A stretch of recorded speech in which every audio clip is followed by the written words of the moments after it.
Bismillahirrahmanirrahim. Alhamdulillahirabbil alamin. Allahumma shalli wa sallim ala sayyidina Muhammadin miftahi babi rahmatillah adada ma fi ilmillah salatan wa salaman daimaini bidawami mulkillah wa ala alihi wa sahbihi. Assalamualaikum warahmatullahi wabarakatuh. Teman-teman semuanya, kaum muslimin dan muslimat dimanapun berada, alhamdulillah kita berada di tahun baru 1442 Hijriah. Di hari pertama bulan Muharram, mudah-mudahan kita semua bisa menjadi seperti bayi yang baru lahir. Ya, bayi yang baru lahir seperti kertas putih yang belum ada coret-coretannya. Maksudnya apa? Tidak punya dosa, tidak punya salah karena sudah diampuni, dimaafkan oleh Allah Subhanahu wa taala. Amin Allahumma amin. Yang lewat biarlah sudah lewat. Yang sekarang yuk kita isi dengan kebaikan, dinikmati. Yang akan datang itu misteri, kita nggak pernah tahu bisa sampai atau tidak, maka pasang niat yang baik-baik. Ya, pasang harapan yang besar. Itulah cara melangkah setiap hamba Allah Ta'ala dalam mengarungi samudera kehidupan. Jadi orang hidup itu dikatakan oleh para ulama as-sufi ibnu waqtih. Yang namanya sufi, orang yang selalu mengolah hatinya dengan menghias lahirnya dengan berbagai kebaikan, menghias lahirnya dengan perintah-perintah Allah Ta'ala dan dijauhkan dari larangan Allah Ta'ala, menghias hatinya dengan keindahan-keindahan dan membersihkannya dari segala kotoran. Sufi yang seperti itu dikatakan ibnu waqtih, orang yang hidup di masa kini. Bukan orang yang hidup di masa lalu. Banyak orang itu hidupnya di masa lalu. Ada pula orang yang hidupnya di masa depan. Dia nggak sadar kalau waktunya bukan nanti, waktunya bukan kemarin. Waktunya adalah sekarang. Ya, waktunya adalah sekarang. Ikhwani rahimakumullah, itu yang pengen saya jabarkan berkaitan dengan tema yang diangkat. Ya, yang ingin saya jabarkan. Mudah-mudahan saya diberi pemahaman, diberi ilmu, dan diberi kemampuan untuk mengamalkannya dan menyebarluaskannya. Begitu juga antum semua yang menyaksikan saya saat ini. Mudah-mudahan dapat hal yang sama dan lebih. Amin. Ikhwani rahimakumullah, hidup bukan untuk berada di masa lalu.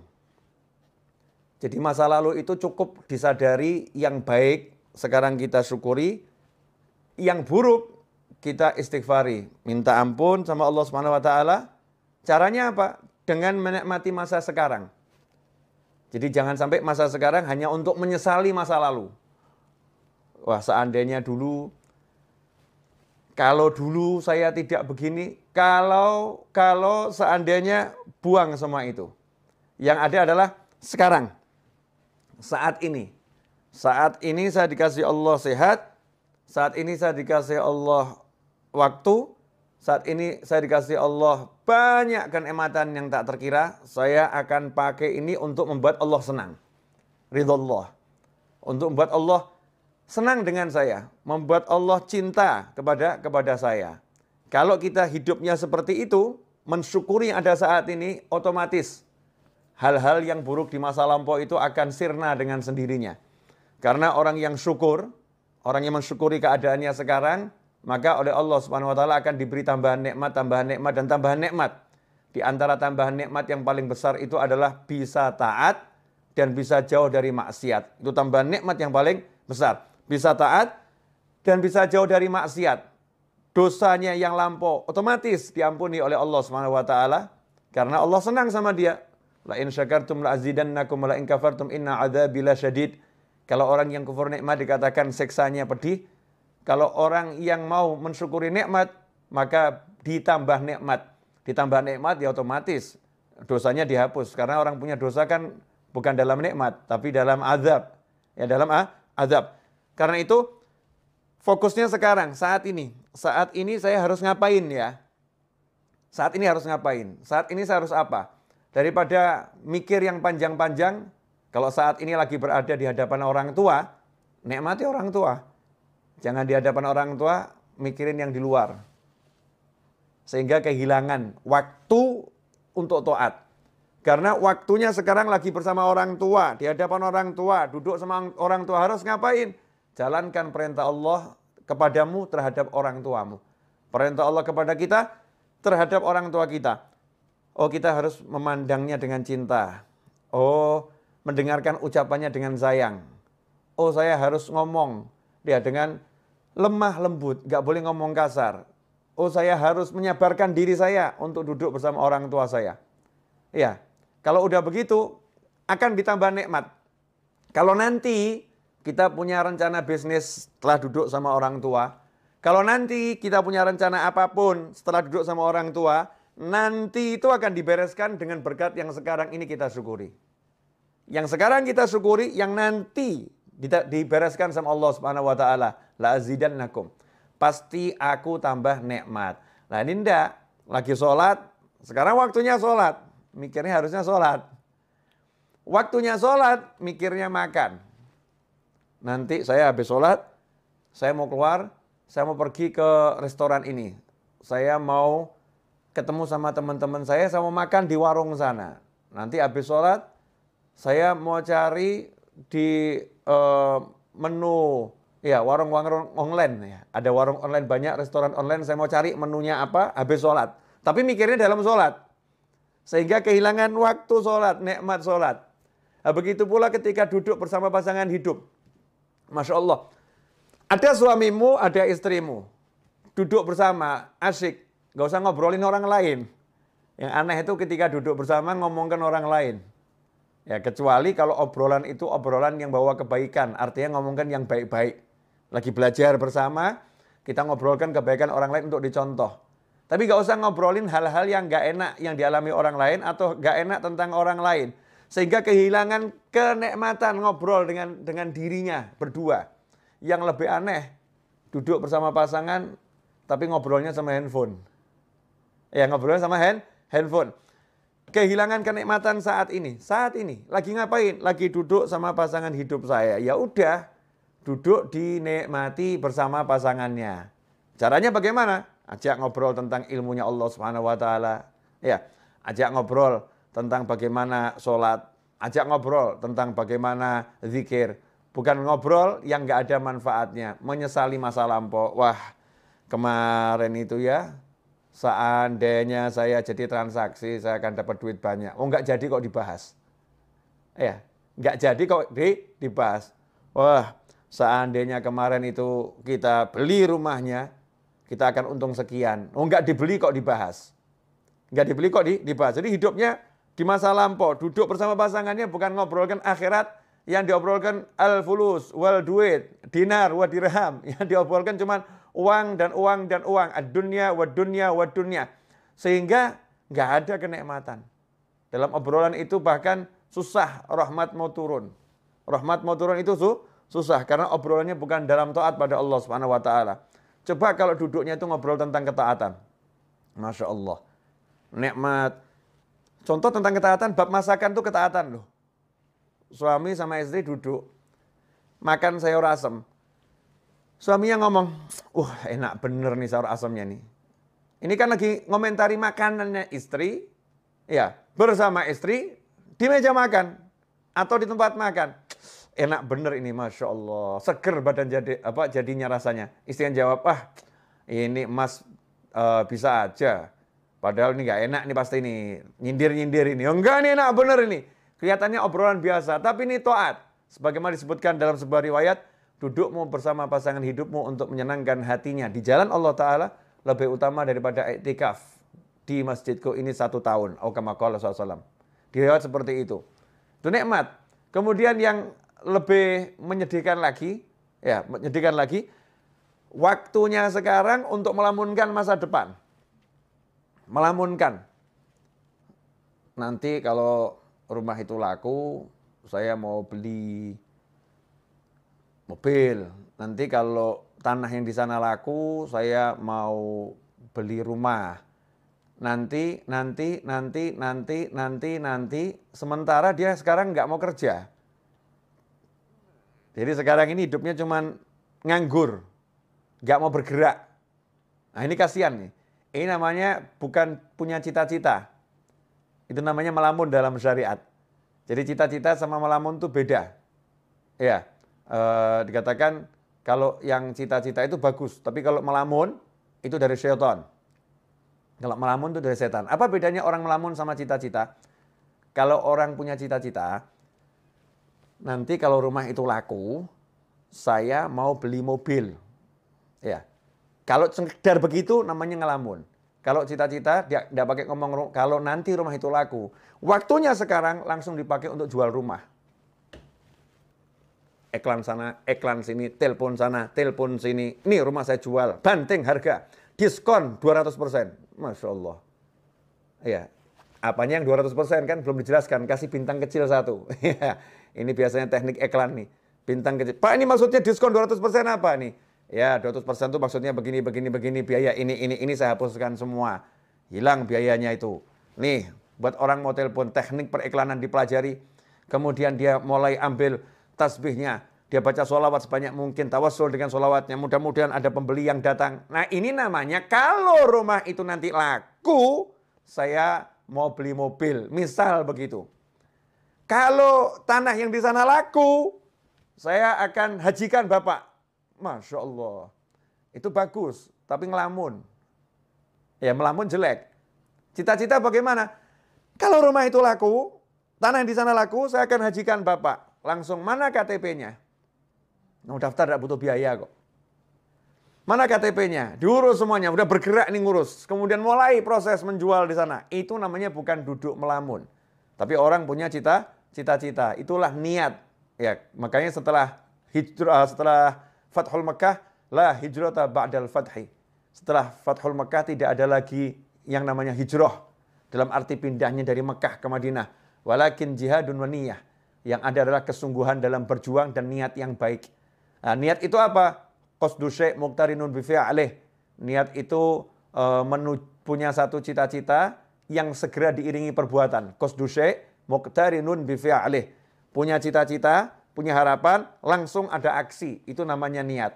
Kalau nggak ada aksi namanya malah melamun. Nah di tahun yang baru ini, jangan kita jadi orang yang sibuk melamun. Tapi jadilah orang yang sibuk beraksi. Jadilah orang yang sibuk mewujudkan cita-cita. Ya, cita-citanya mulai diwujudkan dengan apapun yang bisa, sebisanya. Karena itu tadi dalam profile picture saya dikatakan hidup bukan untuk dipikiri. Ya. Bukan cuma mikiri hidup kok seperti ini ya, punya suami kok kayak gitu ya, punya istri kok seperti itu ya. Nggak nyelesain masalah. Ngomong kan yang nggak enak, itu membuat semakin tidak enak. Memperbincangkan yang jelek, membuat semakin jelek. Ya, memperbincangkan yang negatif, menjadi energi yang negatif. Ngomong yang baik-baik, maka menjadi yang baik. Ini yang ngomong bukan saya, yang ngomong Nabi Muhammad SAW. Man kana yu'minu billahi wal yaumil akhir, fal yaqul khairan au liyasmut. Barang siapa iman, percaya. Man kana yu'minu billahi wal yaumil akhir. Kepada Allah dan hari akhir, fal yaqul khairan. Hendaknya dia ngomong yang baik. Ngomong yang baik. Kalau tidak bisa, diam saja. Bahkan sampai komentari makanan yang nggak enak itu nggak boleh. Kalau suka, makan. Ya. Kalau suka makan, kalau enak itu dikomentari yang positif. Kalau nggak enak, diam, nggak usah dimakan. Nah, diam jangan dikomentari. Karena mengomentari makanan yang nggak enak itu nggak boleh. Ya mencela makanan itu nggak boleh. Tapi Habib, saya pengen ini masakannya jadi enak. Ini makanannya nggak enak. Gimana cara komentarinya? Ya, komentari yang cerdas, yang sesuai syariat. Caranya gimana? Makanan ini enaknya luar biasa. Kalau garamnya dinaikkan sedikit. Ya. Garamnya tambah sedikit, enaknya luar biasa. Positif, bukan hal yang negatif. Itu yang diajarkan Nabi Muhammad SAW. Rasul nggak suka kita ngomong yang negatif, ngomong yang jelek-jelek, ngomong yang buruk-buruk. Ngomong yang buruk mendatangkan keburukan. Ngomong yang jelek mendatangkan kejelekan. Suasananya nggak enak, ruhaniyahnya nggak enak. Karena itu ikhwani rahimakumullah, hidup bukan untuk dipikiri. Mikirin yang kemarin-kemarin apalagi Masya Allah. Kemarin saya kok sholat subuhnya terlambat ya. dulu ya sholat subuhnya terlambat. Mikirin doang. Mikirin tok. Ya, nggak ada manfaatnya. Bukan begitu caranya. Caranya apa? Cukup dengan satu kalimat dalam hati, kemarin saya banyak dosa, sekarang saya mau banyak taat. Selesai. Jadi bukan waktunya habis untuk mikir kemarin kok sholat subuh begini ya, kemarin ya sholat zuhurnya begini ya, kemarin mikir aja. Waktunya mikir yang tadi itu, kalau udah untuk aksi, Masya Allah. Langsung dia banyak sholat sunnahnya. Ditanya sama orang, kenapa kamu banyak sholat sunnah? Wah, sholat saya yang dulu-dulu tidak beres nih. Ini sunnahnya buat nambah ini. Kemudian dia qadha sholatnya. Qadha. Kenapa kamu qadha sholatmu? Wah, dulu saya sering subuh nggak sholat ini. Sekarang saya mau qadha sekarang ini. Saya mau qadha sekarang. Jadi bukan hidup dalam lamunan, tapi hidup dalam aksi. Kalau udah hidup kita dalam aksi ketaatan, maka hidup itu akan penuh dengan kenikmatan. Kalau hidup dalam aksi ketaatan, maka hidupnya akan penuh dalam kenikmatan. Karena itu para ulama mengatakan nikmat yang kami rasakan dalam hati ini, nikmat yang kami rasakan dalam hati, kalau para bisnismen, para raja, para penguasa mengerti nikmat yang kami rasakan, mereka akan berjuang untuk merebutnya dari kami dengan apapun yang bisa mereka lakukan. Kalau tahu ya, mereka akan merebutnya dengan apapun yang bisa mereka lakukan. Ya, tapi karena mereka nggak tahu, dan toh kalau tahu juga nggak bisa. Kenapa? Tempatnya di hati. Gimana mau merebut hati? Susah. Yang di hati mau diambil tuh susah, nggak bisa. Bisanya dengan cara melakukan hal yang sama. Kalau mau merasakan nikmat yang dimiliki oleh para aulia usholihin, nikmat yang dimiliki orang-orang soleh, ya tiru aja yang dilakukan orang-orang soleh. Nikmati apa yang dinikmati orang-orang soleh. Orang soleh nikmatnya duduk berzikir, tiru duduk berzikir. Orang soleh nikmatnya duduk baca Al-Quran, tiru duduk baca Al-Quran. Orang soleh nikmatnya duduk cari ilmu, tiru duduk cari ilmu. Orang soleh nikmatnya bersedekah, tiru ya hidup bersedekah. Orang soleh nikmatnya membantu orang lain, tiru bantu orang lain. Dan seterusnya dan seterusnya. Nanti Allah Ta'ala akan memberi kita rasa nikmat seperti beliau-beliau. Dan ketika kita mencontoh pun udah ada nikmatnya. Naik kadarnya, naik kadarnya, naik kadarnya. Dan terus akan semakin besar. Ikhwani rahimakumullah. Tentunya dalam menjalani hidup itu bukan untuk dipikiri tapi dijalani. Bukan berarti kemudian mulus.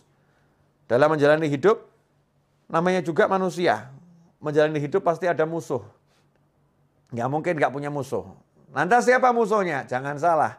Jangan menganggap manusia itu musuh. Karena manusia itu semuanya bersaudara. Semuanya kalau ditanya, kamu anak cucu siapa? Kami Bani Adam, anak cucu Adam. Semuanya saudara. Ya, manusia itu semuanya bersaudara. Memang tingkat persaudaraannya beda-beda. Tapi pada aslinya semua manusia bersaudara. Musuhnya manusia itu adalah siapa? Ya, wahfadil qalba an yulima bihi syaitan wan nafsu wal hawa wad daniyah. Pertama setan, kedua nafsu, yang ketiga hawa alias ego, yang keempat daniyah, dunia. Itu musuhnya manusia. Setan, nafsu, hawa, dunia. Setan jelas nggak kelihatan. Kadang-kadang setannya juga menjelma jadi manusia, betul-betul menjelma jadi manusia. Kadang-kadang, dan itu sering, setannya menggunakan manusia, masuk dalam tubuhnya manusia, berbicara sebagai manusia, bertindak sebagai manusia, menulis sebagai manusia, padahal semua itu setan yang melakukannya, setan yang mengontrolnya, setan yang berbuatnya. Itu musuh yang pertama. Kemudian nafsu. Nafsu itu adalah kendaraan. Karena nafsu adalah keinginan. Kalau nggak punya nafsu, bahaya. Nggak punya nafsu makan, nggak punya nafsu minum, nggak punya nafsu hidup, repot tuh. Jadinya putus asa. Nafsu itu untuk dikendalikan. Dia kendaraan, dikendalikan. Kalau nafsu dituruti, jadi musuh. Makan, pengen makan. Makan terus, jadi musuh, jadi penyakit. Ya. Kemudian nafsu-nafsu yang lain. Kalau diturutin, jadi maksiat. Naudzubillah min dzalik. Makanya dikendalikan. Hawa. Wah, ini hawa ini kendaraan iblis terbesar. Karena sifatnya sifat turunan iblis. Apa itu? Ego. Tidak mau dikalahkan. Ya, hawa itu ego. Tidak mau dikalahkan. Maunya menang sendiri. Itu ego. Nah, makanya iblis dilaknat karena dia punya ego yang besar. Disuruh sujud kepada Nabi Adam alaihissalam, iblis tidak mau. Karena itu iblis diusir dari rahmatnya Allah Ta'ala. dibuang dari rahmatnya Allah Ta'ala, nggak dapat rahmatnya Allah Ta'ala. Karena itu dikatakan iblis dilaknat. Kenapa? Karena dengan egonya dia nggak mau sujud, dia sombong kepada Allah Subhanahu Wa Ta'ala.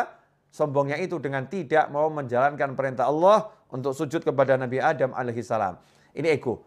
Nah kalau kita jadi muslim jangan dikendalikan ego. Nggak mau dikalahkan. Jadikan ego kita itu ego yang baik. Ya, saya kalau baca Al-Quran nggak mau ada yang mengalahkan saya ini.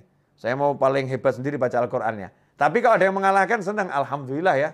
Ternyata dia lebih hebat dari saya. Jangan sampai egonya ego yang negatif, nggak mau dikalahkan. Misal, biasa ngurusin masjid. Masjid sebelah kok dengar ngundang ustadznya ustadz nasional yang jamaahnya banyak. Masjid kita ngundang ustadz itu, ustadznya nggak mau datang. Egonya muncul, nggak mau dikalahkan. Buat segala macam cara, kalau di tempat saya nggak bisa, di tempat dia juga harus nggak bisa. Ya akhirnya membuat berbagai fitnah. Gimana caranya biar pengajiannya batal? Ini ego yang buruk. Naudzubillah min dzalik. Di kantor, ya nggak mau dikalahkan jabatannya dengan kawan-kawannya. Dengar kok ada satu kawannya naik pangkat, mau diletakkan di jabatan yang lebih tinggi. Wah, nggak mau dikalahkan dia, nih muncul egonya. Terus gimana caranya? Dia cari kelemahan kawannya itu, kemudian dia fitnah gimana caranya, yang penting biar namanya jatuh. Ini namanya ego. Naudzubillah min dzalik. Kemudian dunia, masya Allah, segala sesuatu selain Allah Ta'ala. Ini tidak boleh ada dalam hati kita. Mau istri, mau anak, mau suami, ya siapapun selain Allah nggak boleh ada dalam hati. Bolehnya masuk hati harus lewat Allah Subhanahu Wa Ta'ala. Harus bismillah, harus ada Allahnya. Anak ada dalam hati karena Allah. Mencintainya karena Allah. Menyayanginya karena Allah. Makanya begitu anaknya nggak mau sholat, orang tuanya harus marah. Ya, orang tua harus marah. Nah itu namanya karena Allah Subhanahu Wa Ta'ala. Pasangan hidup, istri. Istri kalau menghalangi suami untuk bakti sama orang tuanya, suaminya harus marah. Nggak bisa, saya tidak bisa mencintaimu mirip orang tua saya. Apalagi lebih. Mirip saja nggak bisa. Nomor satu, cinta saya harus orang tua saya. Begitu Allah saya ngajarin saya. Begitu Allah saya perintahkan saya. Ini masukkan istri ke dalam hati juga karena Allah Subhanahu Wa Ta'ala. Pekerjaan boleh masuk dalam hati kalau karena Allah Subhanahu Wa Ta'ala. Ini saya mau cari nafkah. Pekerjaan ini penting untuk berikan nafkah kepada keluarga saya yang halal. Tapi karena Allah nggak takut kehilangan pekerjaan. Karena Allah kok. Ya kalau emang dia harus hilang, nanti kan Allah akan mendatangkan yang lain pekerjaannya. Ya Allah akan kasih yang lain. Semua dikembalikan karena Allah, karena Allah, karena Allah. Kalau udah punya seperti itu, menghadapi manusia model apapun, hidup untuk dijalani. Ketemu yang seperti apapun, yang penting pasang niat yang baik, pasang niat yang besar, kemudian jalani tanpa harus difikiri. Nanti gimana ya? Kira-kira saya bisa dapat rezeki besar nggak ya?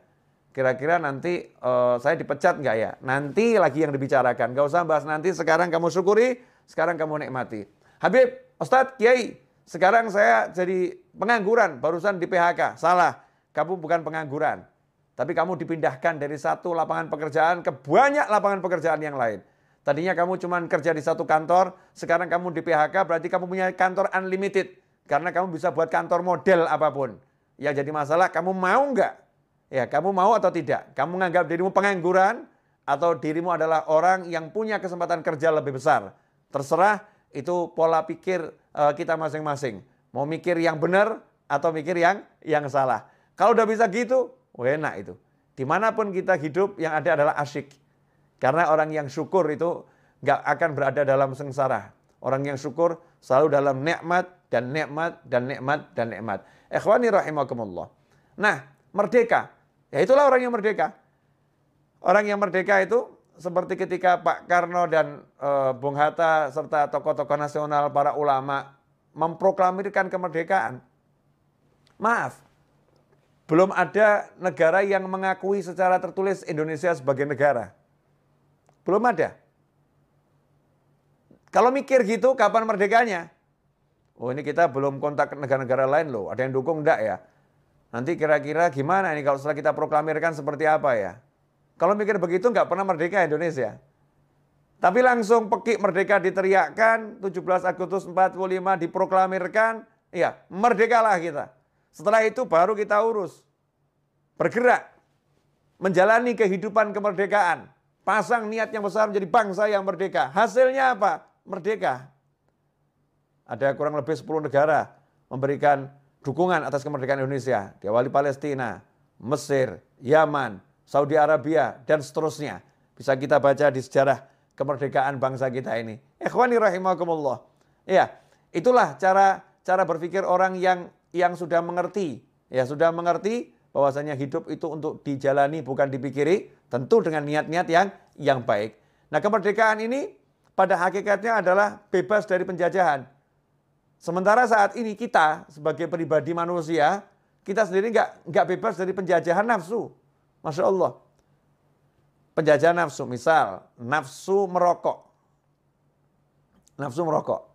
Dikasih tahu sama dokter, Bapak ini sakit paru-paru, agak berat Pak, harus berhenti merokok. Kalau Bapak lanjutkan, nyawa Bapak bisa melayang. Ini karena nafsu merokoknya kuat, nyawa itu melayang nggak dipikirkan, udah mati urusannya Allah. Nanti kalau udah takdirnya mati ya mati, kalau belum waktunya ya nggak akan mati. Pakai dalil takdir pula ini. Untuk menuruti hawa nafsu pakai dalil takdir. Dia nggak bisa mengendalikan nafsunya ini. Rokok berhenti dulu ya, saya lagi sakit nih, berhenti kamu. Nggak bisa. Nggak bisa ngomong gitu sama rokok, nggak bisa. Baru sama rokok saja udah dijajah. Masya Allah, itu yang bab rokok. Ada lagi yang bab lain. Ya, kebiasaan yang negatif. Ya, kebiasaan yang negatif. Masing-masing kita ini punya sesuatu yang mungkin menuruti nafsu. Makan, Masya Allah. Dokter melarang, ya, berdasarkan ilmunya. Bapak tidak boleh makan ini, mengandung kolesterol, ini membahayakan jantung Bapak. Tapi nafsunya suka ini, makannya enak semua ini. Ini kalau nggak makan begini rasanya nggak hidup, Masya Allah. Nggak makan begini rasanya nggak hidup, nafsunya itu.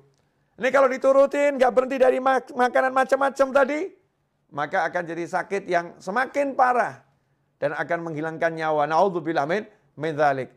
Muslim yang merdeka, dia bisa katakan sama nafsunya, stop dulu ya, sampai kondisi saya itu sudah betul-betul baik. Nanti kalau udah baik, kita akan dialog lagi. Enaknya kamu saya makan 1 bulan berapa kali? Ya, dalam seminggu berapa banyak saya makan kamu nih. Dialog sama nafsunya nih. Nafsunya dikendalikan, itu baru muslim namanya. Itu namanya orang yang merdeka. Ya, orang yang merdeka. Kalau belum begitu, masih dijajah oleh setan, nafsu, hawa, dan dunia. Yang paling kesian yang dijajah sama dunia, Masya Allah. Takut kehilangan duit. Takut kehilangan pekerjaan. Gara-gara takut kehilangan pekerjaan, disuruh melakukan yang haram apapun dijalani. Daripada saya kehilangan pekerjaan, nyerempet haram dikit gak jadi masalah. Masya Allah. Nyerempet yang haram dibilang gak jadi masalah. Na'udzubillah min dzalik. Gara-gara takut kehilangan pekerjaan, jelas-jelas ibunya di desa memanggil, nak pulang, temanin ibu. Ibu sudah tua, ibu gak mau meninggal sendirian. Pulang kamu nak, temanin ibu. Dia katakan, maaf bu, saya gak bisa pulang. Kalau saya pulang saya dipecat dari kantor. Takut kehilangan kantor. Gak takut kehilangan ibu dan ridho Allah subhanahu wa ta'ala. Masya Allah. Ini dijajah yang luar biasa oleh yang namanya dunia. Ikhwani rahimakumullah. Dunia ini bisa menjelma menjadi macam-macam bentuk. Ya, macam-macam bentuk. Segala sesuatu selain Allah yang ada dalam hati, mengalahkan Allah, mengalahkan aturannya Allah, itulah dunia. Ya, itulah dunia. Sekarang pilihan ada di tangan kita. Kita mau jadi manusia yang merdeka atau manusia yang terjajah.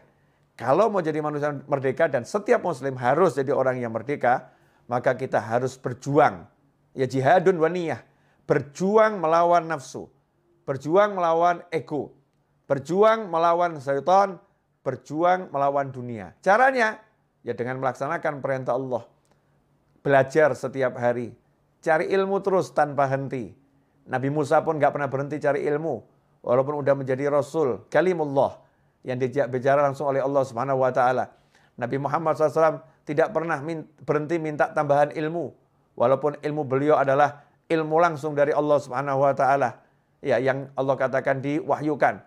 Kalau bicara Rasulullah semuanya itu wahyu ada dalam hati Nabi Muhammad SAW. Rasul masih suruh minta terus sama Allah. Wa qur rabbi zidni ilma.